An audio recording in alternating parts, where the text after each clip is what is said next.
Wes Durham is in first place, the voice of the Atlanta Falcons in the NFC South, and he's not in any place other than number one in our hearts. The voice of the ACC, the reason the conference earns a profit, joins us, the one and only Wes Durham. Sir, first of all, happy anniversary to you. Oh, thank you very much. That's very kind of you. Yes, Saturday was 17 years to my Victoria, not your Victoria, as they say.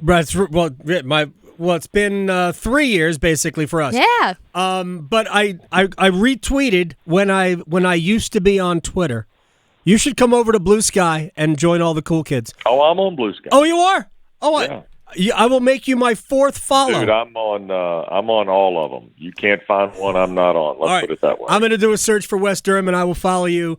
You'll be my first non-Liverpool follow.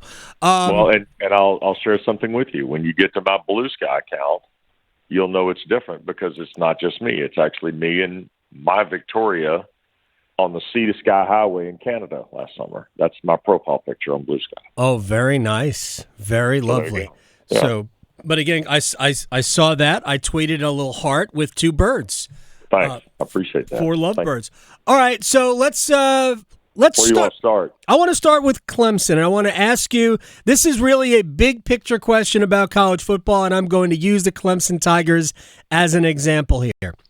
Okay. Had Clemson, instead of scheduling Georgia, had Clemson played, let's just throw in Kansas to start the season and won that game 27-21 when we thought Kansas was good. Where would Clemson be in the rankings given the exact same rest of the regular season? With 2 losses, you mean? No, with 1 loss. Had they beaten Kansas, rather than lose to Georgia, right. Beat Kansas.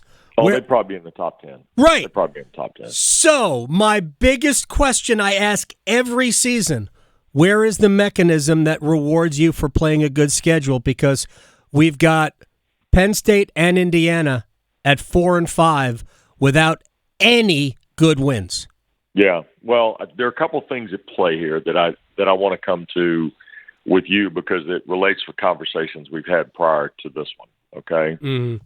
And I thought about this as I just told Victoria. I've been on a plane yesterday morning from RDU to Denver, and then Denver back to Atlanta, and a few hours there, and then now this morning back to Raleigh for NC State tonight. Oh, I didn't. That's right. You're here. Yeah, I'm here. Yeah, I'm in town, as they say. That's why it sounds so clear. Oh, of course. Yes, that's exactly right. Here's one thing that I think that if we don't get this eliminated, we're just continuing to muddy the water. Like, for instance, I think one of the reasons you've seen so much about how the field will be determined the last 2 weeks on ESPN and the platforms, if you will, is because I think there's still a heavy percentage of America that doesn't understand the top 4 seeds. Okay? I don't think they understand the top 4 seeds could be the 1 seed, the 4 seed, the 7 seed, the 11 seed. Right. Yeah. Okay. And the reason they don't is because we're muddying the water with college football. And by that, I mean we're taking rankings that we use the first 10 weeks of the college football season, and then in November we convert them to something else. Like, we're guilty at ESPN. We use the Associated Press rankings for the first 10 weeks of the season. Right. And then in week 11, we turn around and give you the college football playoff rankings, and that's the rankings we now show you, right? And I hate to say this, we need to get rid of the AP. Nobody needs to be ranked until week 11. Nobody. You want to sell me brands? Sell me brands. Don't rank anybody. You follow me? Do we rank I follow you. In a basketball tournament? Right. It's ridiculous. I 100% follow you.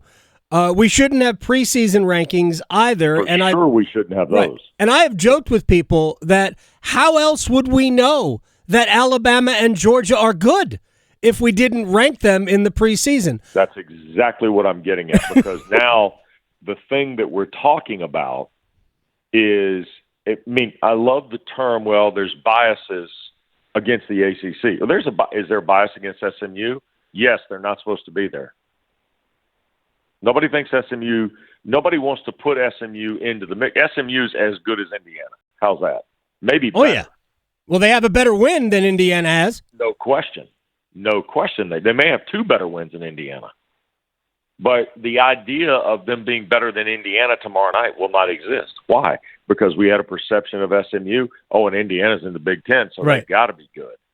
No, they don't. I like Curt Cignetti. He's a good football coach, and he's being rewarded for being a good football coach.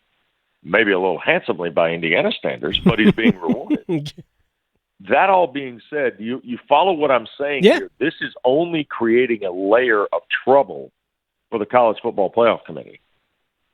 Like BYU losing to Kansas the other night. BYU beat SMU by a field goal. Yeah. Kansas got off to a lousy start and has rallied to play well. Does that mean Kansas is going to win the Big 12? No. But under the current landscape, the perception here, you cannot tell me, and this is a non-ACC discussion, Adam, at the end of the day, the Big 12 is running the risk today of having their champion not finish in the top 4 seeds. That's right. And when that happens, Brett Yormark is going to firestorm something. Yeah. And I get it, because we muddied the water on this. Look, do I think the Big Ten's having a great year? Yes. Do I think the SEC is being shown to be cannibalistic? Absolutely. Absolutely. Did I expect this? Yes. Mm-hmm. Am I right? I'm not completely right on it, but I thought Georgia was the best team and Texas had a chance and everybody else would be close. Guess what? That's what's happened in the SEC. Yeah, I think Georgia is still the best team. I agree. That was a political, whatever that was last Tuesday night after they lost to Ole Miss. Whatever the committee wants to be fine with, watch the recorrection tomorrow night. Oh, yeah, and I laughed, by the way. I laughed out loud when Paul Feinbaum, and I get it, it's performance art, when he said it's a travesty that Georgia was not in the top, not in the ranking. Of we got 3 weeks of these left. It's not a travesty. Nothing is a travesty. Nothing is a travesty at this point, because if last week was the final rank, there's no chance that Georgia would not have been in the playoff. That's correct. Zero chance. And I get people want to take it seriously, and we want to pretend that the committee takes it seriously, and I think they will take it seriously at the end. Mm-hmm. They still could get something wrong, but they will take it seriously at the end. But there's no reason to take these seriously. But what if the committee did this when they meet tomorrow night, or when they announce tomorrow night their new rankings? Okay. If they, instead of giving us a top 25, they simply spit out a bracket. Here's our bracket.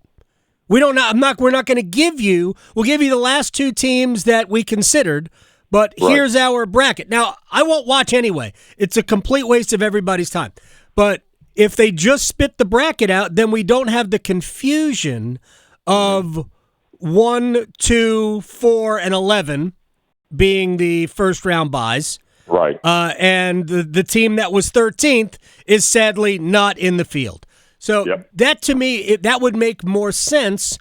But I think, and I've always said this, they use the bottom of their top 25, they use to justify the teams they select. That's what I think. Okay. Yeah. I think the positioning, and this, again, I don't have a problem with this. I like the 12-team format. I want to see it for a couple of years before we go pell-mell into 16. Right. And you're going to see why, after a couple of years of 12, why I'm apprehensive about 16. Because 16 doesn't solve problems either. Okay? It extends the season. We don't have structure for that right now. We're going to have a hard enough time convincing people that week 0 is going to be the first full week of college football in 2 years. Okay? Let alone, look, we've gone to 12, and hell, half the country still doesn't understand how the bracket works. Right. They think on the Sunday after the championships, Reese Davis is going to get up there, and he's going to start unveiling the bracket, and people are going to go, but wait a second, I am the 5th team, and I'm in the 4th slot. Okay, great. So, end of the day, we're going to get to a 12-team bracket. We can see how it works, but I have an issue with how we're getting there and the change in the landscape that we're presenting to people. And I'll use the Associated Press poll. It could be any preseason poll. Right. Anything where we tell you in September somebody is 7 and somebody is 2. I just think that's a problem because some of that is based on something that happened before they ever played. That's all. Yeah, but it has given us a college football record in that Florida State has become the first team in history to start the season in the top 10 and go 1-9. Nobody's ever done that. Congratulations, Seminoles. Well, I feel good about them being 2-9 after Chuck Southern rolls in there on Saturday. So, well, maybe Florida State has proven they lose to Charleston Southern. Adam, I'm just going to tell you right now, they lose to Charleston Southern. That's not going to be good. We're then going to be talking about a lot of things that you don't want to talk about. I mean, they've already fired everybody else. I mean, is Mike Norvell going to get fired? Yeah, but no, because they don't have $60-odd million. But if they lose to Charleston Southern, that'll be a major problem. Not just a singular season problem. That'll be a major problem. My gosh. No. Look, it's what has happened there is, like, people have asked, how can that happen? And I really don't have a good answer for how that can happen. By the way, we're talking with Wes Durham here. The only thing I can tell you is that I think there's some fundamental issues. Number one, everybody's accountable for this, by the way. You don't get to this particular drop without accountability on all levels, coaching, playing, strength and conditioning, you name it. There's all sorts of accountability issues that will have to be addressed. And OC, DC, and wide receivers coach being let go at a price tag right around $8.5 million total is also not going to solve it. No. So Mike knows. Mike built the thing. Remember, I did the Jacksonville State game a couple of years ago with Roddy. I've seen kind of what happens here. So Mike knows how the path works. He knows how steep the hill is, and unfortunately, he's going to have to climb it again.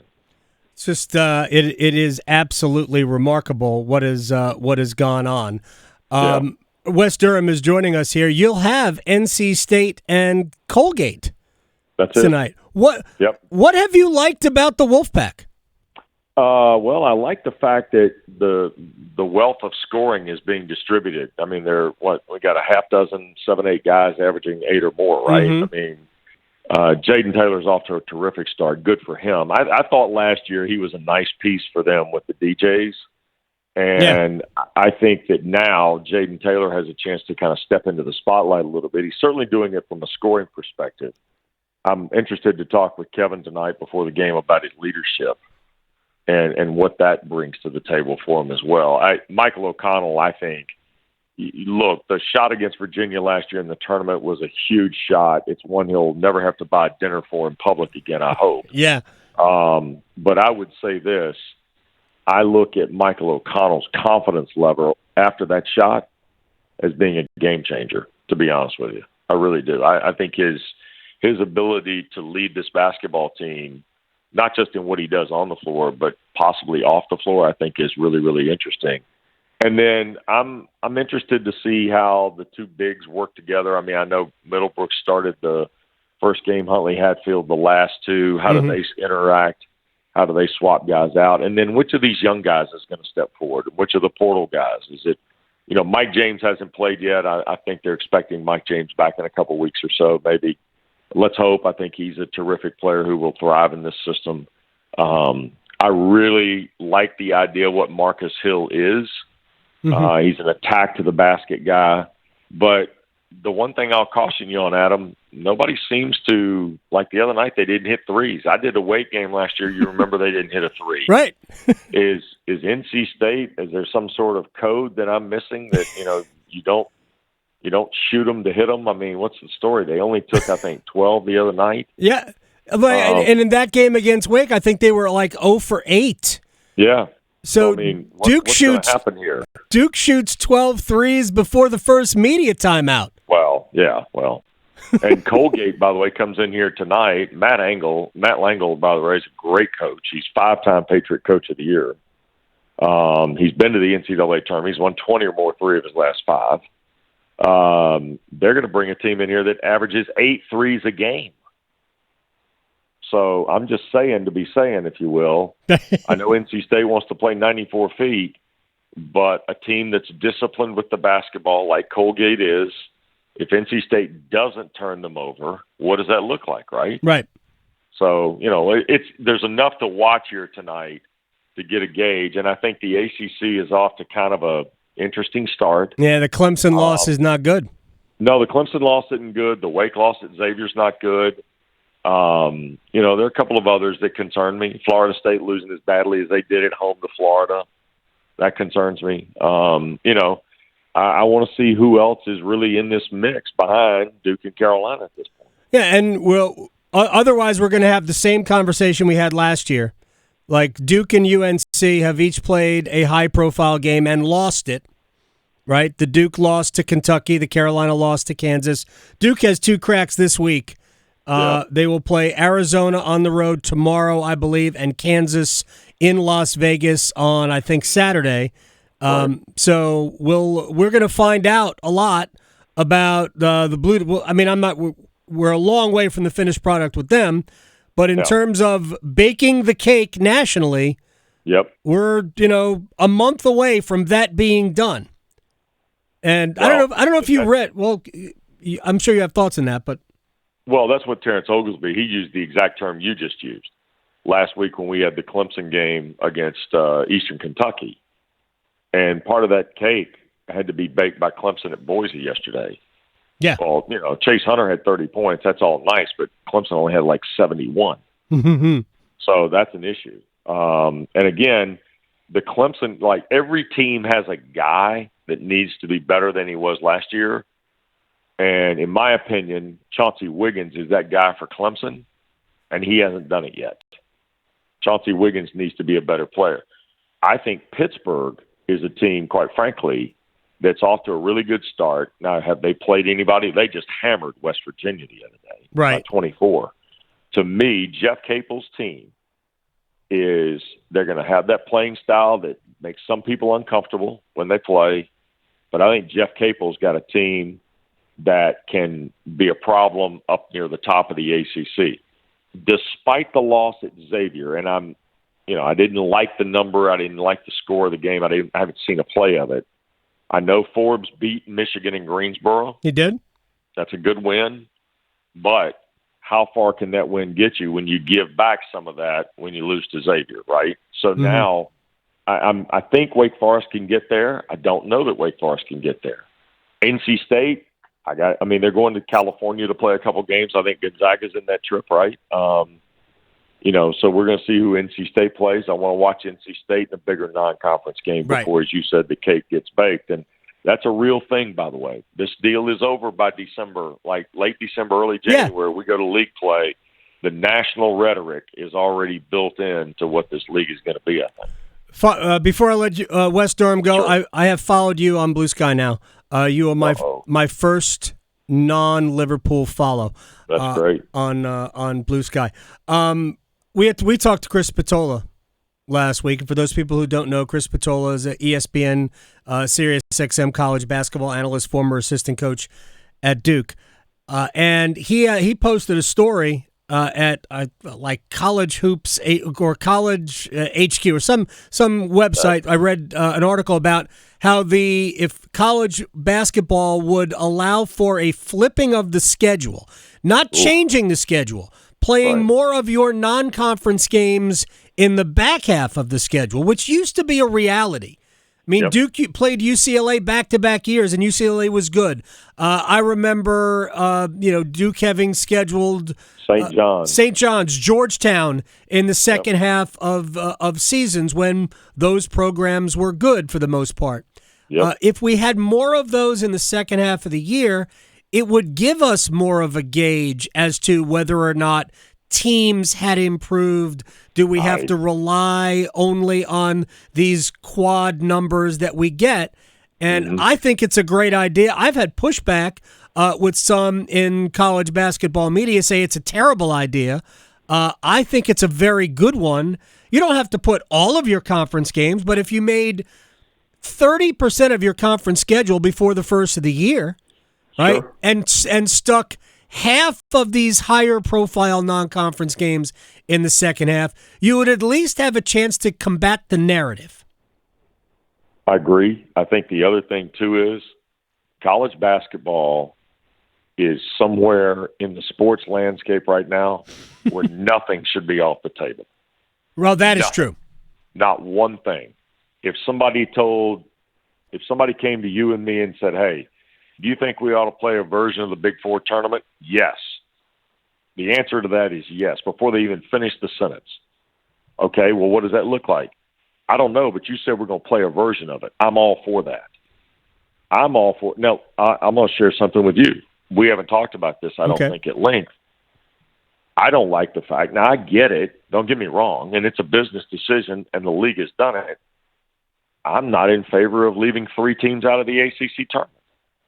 Yeah, it's rare. Why are we doing that? Why are we doing that? Why? I mean, just because that doesn't work with the schedule at the Charlotte Spectrum Center? It's too big? Is it too? Is the league too big? I mean, it's already what too big. Wrong here? I mean, it's already a 5-day affair. And Jim Boeheim and I had a long discussion last year when we were doing games about the phobia, if you will, of not being one of those 3, of being one of those 3 teams, and you don't make your own conference tournament. I mean, think of it like teams that don't go. It's already when you don't go to the NCAA tournament, you're in trouble. And now you're not even going to go to the conference tournament. Oh my, it's true. It's and so for me, I've kind of taken the coaching side of this. Like, well, that's not fair. Let's say all of a sudden, Joe Schmo's the new coach at let's say Steve Forbes leaves and he's the new coach at Wake Forest. Right. Well, Joe Schmo goes in and he's the new coach at Wake Forest. And it takes 3 years to put that thing back together or to do whatever, and he doesn't get to he doesn't get to the conference tournament. Right. So what's going to happen to Joe Schmo in 3 years, Adam? Man. Regardless, he's gone. Right. Yeah, I mean, it's just I'm not sure that college basketball is in a position where everything needs to be on the table. Nothing should be off the table in terms of I don't hate the idea. I'd like to hear more about it. I know it probably doesn't go very far. I move the ACC tournament. Move it into January. Play in the middle of the year. You want to crown a champion? Fine. It's the tournament champion. The regular season champion still is. I know conference history where the tournament champion was the automatic bid to the NCAA tournament. Sure, fine. Play it in season. Play it in January. Like an FA Cup. Exactly. Like the NBA in-season tournament. Wes Durham, ACC Network, ESPN at Wes. Yeah, there is that. I forgot about it. I remember that. I dig it. I'm sorry. I'm all about it. So at Wes Durham on Blue Sky. There you go. And I'm on the other stuff too. Wherever the others Threads. I'm on Threads. I got all that. I got the IG. I got a Facebook page. He's I'm everywhere. On X, Twitter, whatever it is tomorrow. So, all right, man. Enjoy the game tonight. We'll be watching. Thanks, AG. Take care. You got it. Be well. Wes Durham here on the Adam Gold Show.